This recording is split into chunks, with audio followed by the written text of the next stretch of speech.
जय हिंद बच्चों।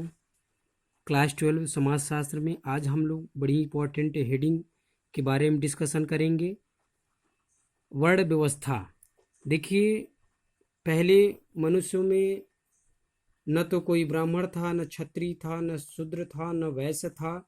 ये हम ही लोगों के द्वारा बनाया गया ये वर्ण है।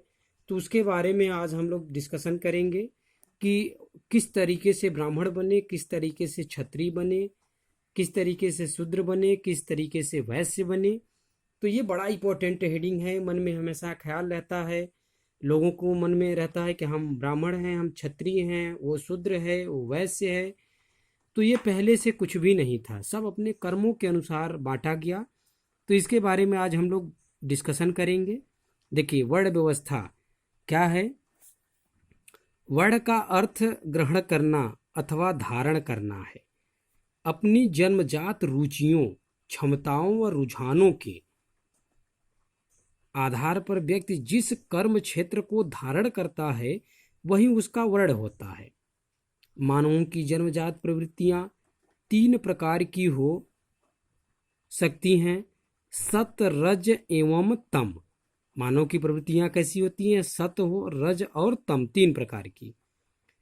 सत और तम परस्पर विलोम प्रवृत्तियां हैं, यानी दोनों एक साथ नहीं रह सकती। सत और तम ये विलोम प्रवृत्तियां हैं, एक की उपस्थिति दूसरे की अनुपस्थिति है। यानी अगर किसी के पास सत का गुण है तो तम का गुण नहीं रहेगा, और अगर किसी के पास तम का गुण है तो सत का गुण नहीं रहेगा। ये दोनों विलोम हैं। इसलिए सत और रज का मिश्रण हो सकता है, सत और रज का मिश्रण हो सकता है, या रज और तम का, यानी जो रज है ये सत के साथ भी रह सकता है और तम के साथ भी। तदनुसार भारतीय समाज में व्यक्तियों को चार वर्णों में बांटा गया। पहली श्रेणी उन व्यक्तियों की थी जो शुद्ध रूप से सात्विक प्रवृत्ति के थे, अर्थात जिनकी रुचि सभी वस्तुओं और धारणाओं के संबंध में विशुद्ध सत्य को खोजने में और सत्य के अनुसार आचरण करने की दृढ़ता में थी। ऐसे व्यक्ति ही सत्यचित आनंद कहे गए हैं, वे ही ब्राह्मण कहलाते हैं। दूसरी श्रेणी उन व्यक्तियों की थी जिनमें रजोगुण प्रधान था। कौन सा गुण? रज का गुण। रजोगुण प्रधान था, परंतु सात्विक वृत्ति का अंश भी मौजूद था। वे एक और ऐश्वर्य एवं शक्ति की ओर आकर्षित थे, यानी इनको ऐश्वर्य यानी सुख भोगना और शक्ति का प्रदर्शन करना। तो दूसरी ओर धर्म की आवाज पर बिना क्षण भर मोह किए अपने प्राणों की बाजी लगाने को भी तत्पर थे, वे ही क्षत्रिय कहलाए। तीसरी श्रेणी उन मनुष्यों की बनी जिनमें राजसित तम तत्व जो तो शेष था, परंतु तामसिक वृत्ति का भी मिश्रण हो गया था। वे धन संपदा और ऐश्वर्य को जीवन में प्रधानता देते थे, ये उन्हें प्राण से अधिक प्यारे थे। वे दान पुण्य में विश्वास करते थे, परंतु धनोपार्जन उनके जीवन का लक्ष्य था। ऐसी वृत्ति के मनुष्यों को वैश्य वर्ण की संज्ञा दी गई।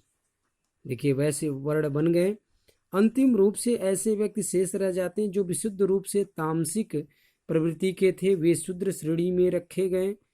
इस भांति हम देखते हैं कि वर्ण व्यवस्था श्रम विभाजन वाली व्यवस्था नहीं है, वरन मनुष्यों के मूल स्वभावों पर उनकी श्रेणीबद्धता है। साथ ही जाति व्यवस्था पढ़ लेते हैं। वर्ण व्यवस्था हो गई, अब हेडिंग डाल के अब जाति व्यवस्था। इसमें ये मैं नहीं कहता कि आप पूरा लिखेंगे, आप इसमें थोड़ा थोड़ा लिखेंगे, लेकिन मैं आपको पूरा समझा दिया हूँ। इसका पिक भी मैं आपको सेंड कर दूंगा और इसको आप सुनेंगे और उसमें से बढ़िया देख के लिख लेंगे। भारतीय सामाजिक श्रेणीबद्धता का दूसरा मौलिक सिद्धांत जाति व्यवस्था है। वास्तव में जाति ही व्यवहारिक रूप से भारतीय समाज को प्रभावित करती है। जाति व्यक्तियों की एक वंश श्रेणी है जिसमें सदस्यता जन्म के आधार पर मिलती है। सामान्यतः जिस जात में व्यक्ति जन्म लेता है उसी में मृत्यु पर्यंत जीवन व्यतीत करता है। इसके दो अन्य प्रमुख लक्षण और भी हैं। एक, यह अंतर्विवाही होती है, अर्थात व्यक्ति का विवाह अपनी जात में ही हो सकता है। और दूसरा, इसमें सांस्कारिक शुद्धता का विचार लागू होता है। कुछ जातियां सांस्कारिक रूप से सबसे शुद्ध हैं, तो कुछ उनसे कम और अंत में बिल्कुल ही अशुद्ध जातियां हैं, जिनका स्पर्श भी अन्य जातियों को दूषित कर देता है। ये समाज में आप लोगों ने देखा है। जाति व्यवस्था केवल हिंदू समाज तक ही सीमित नहीं रही, वरन वह आज पूरे भारतीय समाज के लिए प्रासंगिक है। इस्लाम धर्म मानवों के बीच श्रेणीबद्धता के विरुद्ध है, परंतु भारत में रहने वाले मुसलमान जातियों के रूप में श्रेणीबद्ध है।